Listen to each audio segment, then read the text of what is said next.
so our next example is 12q to the third minus 24q squared. All right, so what do these two terms have in common? 12. What else do they have in common? Q. Q, how many? 2. Right, so that means it's q squared, not 2. Wait, why is it 2? Because this one has how many? 1. 2. This one has 3, right? So they have at least 2 in common. Right? Go with the smallest exponent. You're looking for what they share. Right? So now we're going to divide both of these by 12q squared. So 12q to the third divided by 12q squared is what? Is q. Negative 24 divided by 12 is? 2. And q squared divided by q squared? What happens to it? Nothing. Cancels.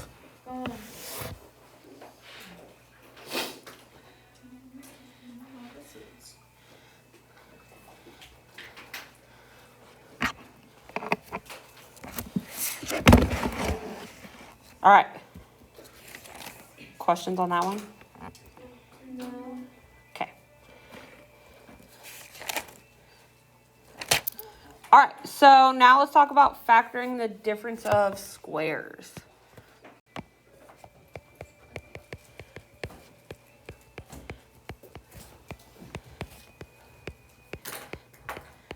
These are my favorite things to factor because they're super easy. All right, so you can only use this method when you have two things that you can evenly take the square root of and there's a subtraction sign in the middle, right? Because difference means subtract, right? Has to be a minus sign.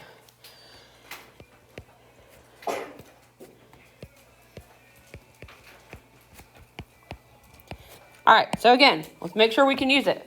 Can we take the square root of 16? Evenly. Yes. 81. Yes.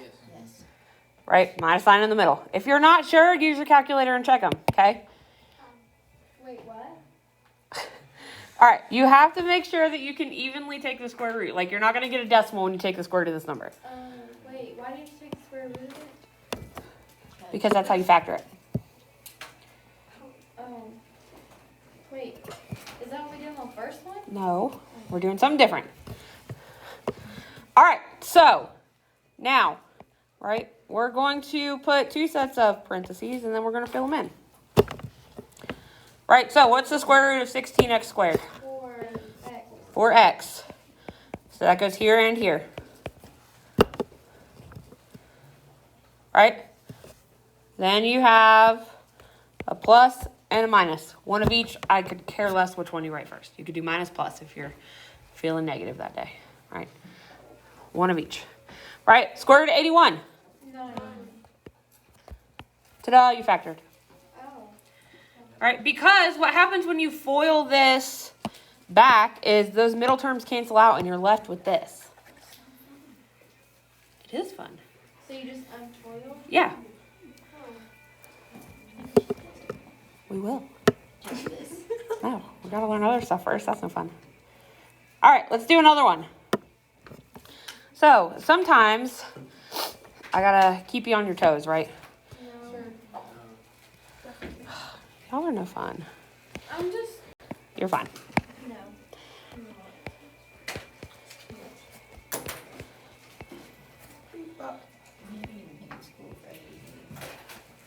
All right, so do these have even square roots? No. No. Right? Do we have a greatest common factor? I don't know. Yes. Yes. What? No. 45. 3. Can't divide 3 by 75. You go smaller number.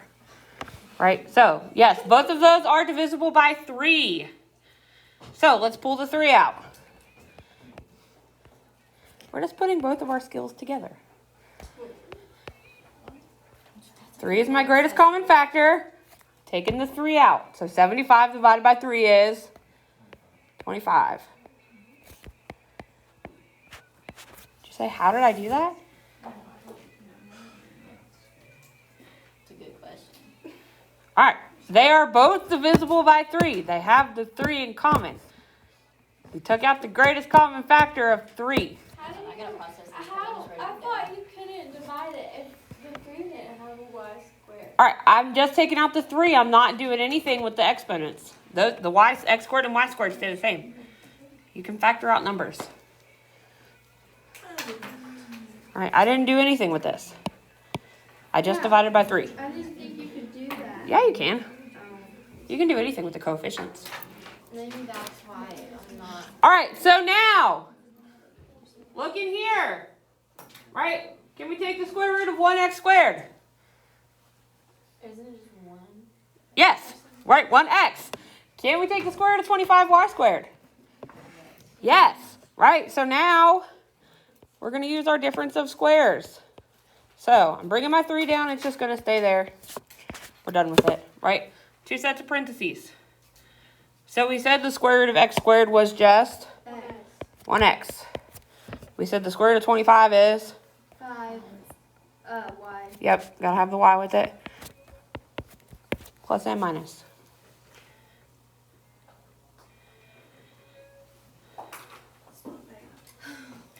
Right, so most of the time, if you've got just 2 terms here with the subtraction, and they've got x squareds and y squareds, if you can't evenly take the square root at the beginning, see if you can pull out a common factor and then do it.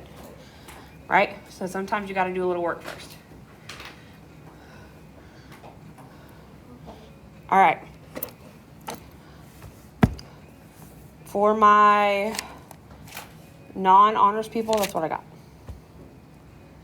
Honors, I've got one more thing I need to show you real quick. All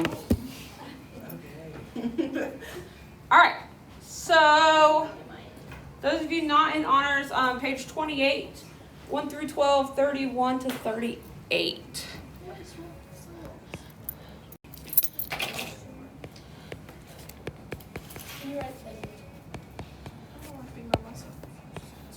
All right, so, okay, for my honors piece, we're going to kind of go back to our greatest common factor part.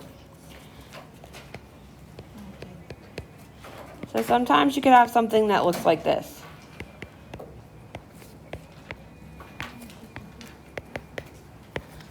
Okay? Is that an M? Yeah.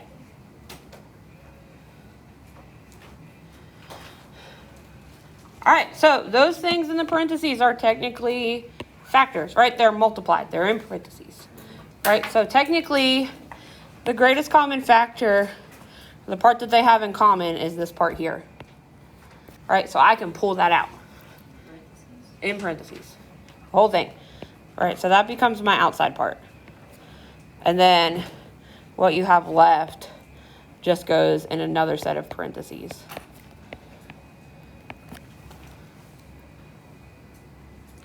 Not that bad. Is that it? Yeah. What is this called? Wait. It's just more pulling out the greatest common factor. Just showing you that even if stuff's in parentheses, that still can be part of your greatest common factor. Right? People tend to freak out and like want to multiply everything in and then try and find it, but that's not going to get you anywhere. Right? So if you've got the same thing in parentheses with both terms, just pull it out as is. Okay? All right, so you guys get to do the same 1 through 12, but then you go 31 to something else, I think.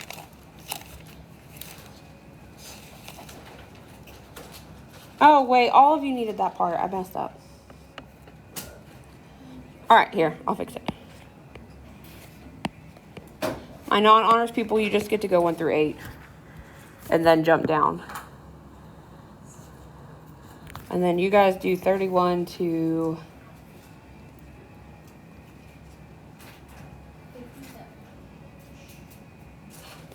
What have I done? No, you guys go to 38 too. I'll just cut those last 4 from them. I messed up. Sorry. So we do 1 through 12. 12. Yeah. Sorry guys, I messed up when I wrote this stuff down. Wait, who does 1 through 12? Honors.